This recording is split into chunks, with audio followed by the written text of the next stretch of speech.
சாமி இது சின்ன காணிக்க சின்னது நாளைக்கு பெருசாகணும்.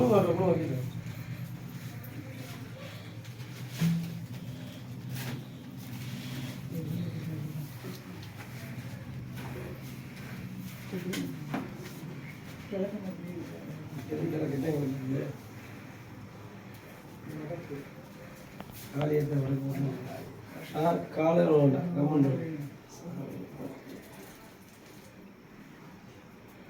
எந்த கோயிலையுமே நம்ம ஒரு சாமி வச்சிருக்கோம். அடுத்து அவன் வேலை போயிடும். காலில் போயிடும். அதாவது 80 வயசு கூட தாண்டி தான் அவன் காலில் விழுவும். அதனுடைய ஆர்டிங் காலில் விழுவாங்க. எங்கே போனது எவ்வளோ பேருக்கு இத்தனை இருக்கேன் என் காலில் விழுவேன். காலி வச்சிருக்கோம். நம்ம தான் பெருசு. எங்கே போனோம் எவனுக்கு நம்ம கிடையாது. அதனால்